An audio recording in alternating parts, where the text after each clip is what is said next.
Good evening, or afternoon, or morning, dependent on what part of the world you may be. My name is Brian Perry. I've been studying astrology since my late teens, hence for over 60 years. During that time, I've become less interested in simply practicing astrology and more interested in asking the question: does astrology actually work, and which astrological techniques actually work? So the title of this video will be Can Astrology Be Tested? Or with the subtitle, How Would We Investigate Astrology if we approached it like historians or scientists? This is not a channel about daily horoscopes, sun signs or fortune telling. It is an attempt to examine astrology as a research discipline, using historical events that are accurately documented and capable of independent verification. For over 2,000 years, astrologers have claimed that the positions of the sun, moon, and planets and other celestial phenomena are related to human affairs and world events. But can those claims be examined objectively? Can astrology actually be tested? Could astrology have predicted historic events? And if so, what would count as evidence? This channel is an attempt to investigate that question. During the late 19th century and early 20th centuries, there was a remarkable revival of interest in astrology in the West. Much of this came from theosophy and other esoteric movements, but the Swiss psychiatrist Carl Gustav Jung gave astrology an intellectual respectability that encouraged many people to look at it in a new way. Since then, astrology has continued to attract students, researchers, and practitioners throughout the world. Nowadays, and for many years past, there have been many books and videos, online courses, evening classes, residential schools, and even some university faculties offering to teach astrology. This has been the case since about the beginning of the 20th century. Various claims have been made down the ages for the predictive abilities of astrology, but how well does the subject live up to the expectation given? Consequently, I intend to make a series of videos entitled Can Astrology Be Tested?, in which the various techniques taught by practitioners of the subject are tested in a real-world environment. To test the validity of astrology, we need to test it against real-world concrete examples. For this purpose, I've decided to use mundane astrology. If an historical correlation can be shown, what we might term a retrodiction, then I propose to use these techniques used to predict future mundane events.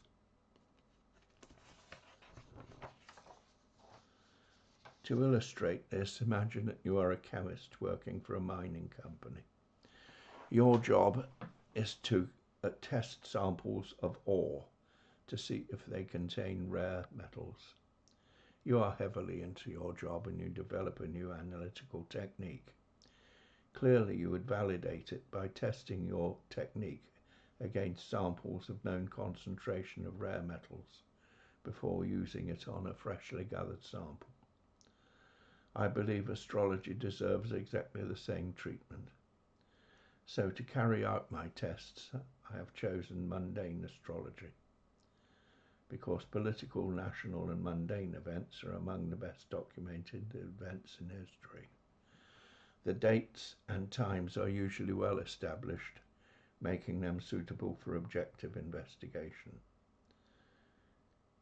If a technique consistently corresponds with well-documented historical events, i.e. it has retrodictive value, then we can then ask whether it has any predictive value for future events. So my first venture into this subject will be to make an astrological analysis of the beginnings and ends of the First and Second World Wars. These are all very well recorded, and in each case have decades and even centuries of evaluation by historians. So what is the raw material of mundane astrology? Nations have horoscopes. These horoscopes are usually based on some recorded event, such as the raising of a flag or the signing and declaration of a charter. Author and astrologer Nick Campion has produced a book listing the national horoscopes of all of the countries in the world. The first point that I would make is that these horoscopes, prepared after what must have been absolutely painstaking research, in many but not all cases are inevitably somewhat uncertain about the time of inception of the national chart. In many cases, there are several candidate times. For the USA, for example, I think there are about 9 possibilities. Another factor is that regimes not only have beginnings, but they also have ends. And so for France, for example, there are horoscopes of the First, Second, Third and Fourth Republics. Another way of doing astrology for a country is to use astrocartography of the solar ingresses, especially into cardinal signs, notably Aries. These times are established worldwide with split-second accuracy, and the rising, setting and mid-heaven IC lines can be projected onto maps of the world showing the locations in which they could be significant. These events occur without human intervention. They have nothing to do with political nations or personalities.